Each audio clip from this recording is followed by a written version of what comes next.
The headlines say 8% growth in India for the current year. Many people still have a hard time believing that number, but tell our audience how that has been possible. So Siddharth, I think it's about three quarters of 8.4% plus, really.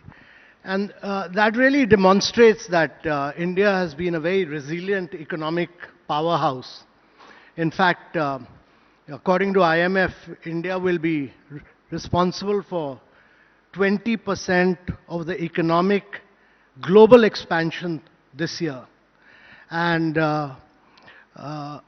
we are doing this at a point of time when UK, Germany, Japan, all are in recession right now.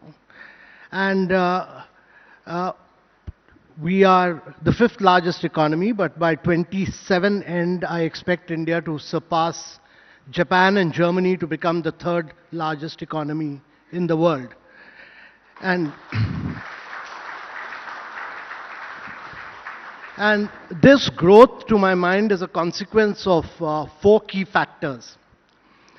First is the vast number of structural reforms that have been carried out. GST, which has now led to, from 6.8 million to about 15 million plus taxpayers. So your tax base is increased very substantially, but it's growing year on year at about 15% plus. A modern bankruptcy law for the first time in India, which has brought in, to my mind, a completely new credit culture in India. Then many middle class people had got badly treated by builders in India, so you have the Real Estate Regulation Act. And you have the scrapping of vast number of rules, regulation, procedures. No country in the world has scrapped 1,500 laws, which India has done. And fifthly, to my mind, the fact that your corporate tax, the government gave away 1 crore 45 lakh rupees so that we could have our tax rate and benchmark it amongst the world's best. So that's the structural reforms bit. The second bit is the vast amount of digitization that which India has done, from digital identity to bank accounts, opening 550 million bank accounts, then linking it up with Aadhaar and mobile through a massive drive, doing cashless, paperless credit, then seeing a vast number of young startups actually taking wealth creation because of that to tier 2, tier 3 cities. And all these new startups, Zerodha, Grow Up Stock, are all a creation of that. And then new startups like GoDigit and Acco, which give insurance in less than 1 minute. It's unheard of in any country of the world. So digitization is the second component. And the third is infrastructure, vast amount of infrastructure. So in the last 9 years, India has built 40 million houses. 40 million houses is like making one full Australia in India. It's more than the population of Australia.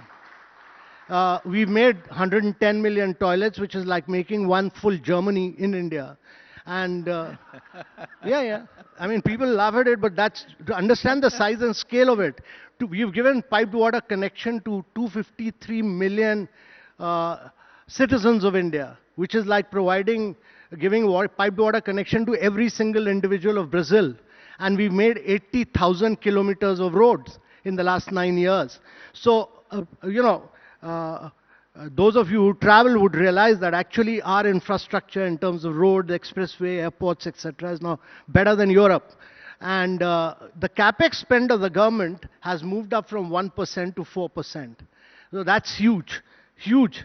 And the fourth bit is the huge work done for sustainability, climate action, to do 187 gigawatt of renewable, bring down the price of renewable from 21 rupees to less than 2 rupees through transparent processes,